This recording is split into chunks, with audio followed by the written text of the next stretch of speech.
राष्ट्रीयकृत बैंक की दस्तक, डिजिटल सपनों का उद्घाटन और मंच से विकास के वादों की बरसात। गोहरापदर में आज कुछ ऐसा ही नज़ारा देखने को मिला जब बैंक ऑफ बड़ौदा की नई शाखा का विधिवत शुभारंभ किया गया। कार्यक्रम में गरियाबंद कलेक्टर भगवान सिंह उइके, बैंक के महाप्रबंधक दिवाकर पी सिंह और पूर्व संसदीय सचिव गोवर्धन सिंह मांझी की उपस्थिति ने आयोजन को औपचारिक गरिमा प्रदान की। मंच से घोषणा हुई, अब 200 गांवों के लोगों को मिलेगा सीधा लाभ। और जैसे ही ये वाक्य गूंजा, लोगों को 18 से 20 किलोमीटर दूर देवभोग की बैंक यात्राओं से मुक्ति का सपना भी साथ ही दिखाई देने लगा। कलेक्टर भगवान सिंह उइके ने अपने संबोधन में कहा कि इस शाखा के खुलने से क्षेत्र में आर्थिक गतिविधियों को नई गति मिलेगी। कृषि लोन, वाहन लोन, एजुकेशन लोन और होम लोन जैसी सुविधाएं अब पास में उपलब्ध होंगी। लोगों का काम आसान होगा और समय बचेगा, उन्होंने भरोसा दिलाया। महाप्रबंधक दिवाकर पी सिंह ने इसे पूरी तरह डिजिटल बैंकिंग सुविधा से लैस बताते हुए दावा किया कि ये शाखा आधुनिक तकनीक से सुसज्जित है और ग्राहकों को अन्य बैंकों से उन्नत सेवाएं देगी। यानी अब गांव में भी डिजिटल इंडिया का बटन दबाते ही बैंकिंग आपके हाथ में होगी। पूर्व संसदीय सचिव गोवर्धन सिंह मांझी ने इसे लंबे समय के प्रयासों का परिणाम बताया।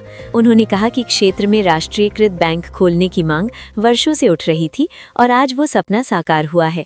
उन्होंने क्षेत्रीय लोगों से बैंक में खाता खोलकर आर्थिक गतिविधियों में सक्रिय भागीदारी की अपील की। कार्यक्रम में क्षेत्रीय उप प्रबंधक ओमकार नाथ सिंह, आरबीडीएम जागेश्वर सामंत देबू, बैंक मैनेजर निगमानंद मेहर और नई शाखा के प्रबंधक हितेश कुमार साहू सहित बड़ी संख्या में लोग उपस्थित रहे। मंच सजा, फीता कटा, तालियां बजी और बैंक आधिकारिक रूप से शुरू हो गया। लेकिन कहानी यहीं खत्म नहीं होती। जहां एक और गोहरापदर में उत्सव का माहौल था, वहीं अमलीपदर क्षेत्र में मौन विरोध की चर्चा ने इस उद्घाटन को हल्का सा रोचक रंग भी दे दिया। बताया गया कि अमलीपदर के कई आमंत्रित लोग कार्यक्रम में शामिल नहीं हुए। समाजसेवी श्रवण कुमार सतपति ने स्पष्ट कहा कि नवीन तहसील होने के बावजूद अमलीपदर में बैंक शाखा खोलने के लिए कई बार आवेदन दिए गए, लेकिन उसे नजरअंदाज कर अन्य स्थान पर शाखा खोली गई।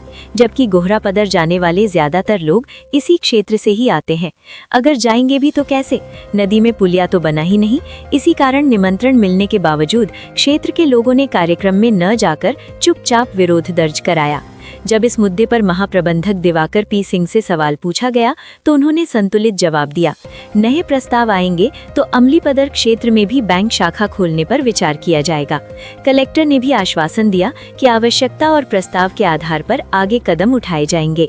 यानी मंच पर उद्घाटन हुआ, भाषणों में विकास बहा और पृष्ठभूमि में अगली मांग की पटकथा भी तैयार हो गई। कुल मिलाकर गोहरापदर में बैंक की शाखा खुलने से निश्चित ही आसपास के 200 गांवों को राहत मिलने की उम्मीद है। लोगों को अब लंबी दूरी तय नहीं करनी पड़ेगी। डिजिटल लेन देन और सरकारी योजनाओं का लाभ भी सुगमता से मिलेगा। पर साथ ही ये उद्घाटन ये भी याद दिलाता है कि विकास की रेखा खींचते समय हर कस्बे की अपनी आकांक्षाएं होती हैं। एक जगह तालियां बजती है तो दूसरी जगह खामोशी भी संदेश दे जाती है।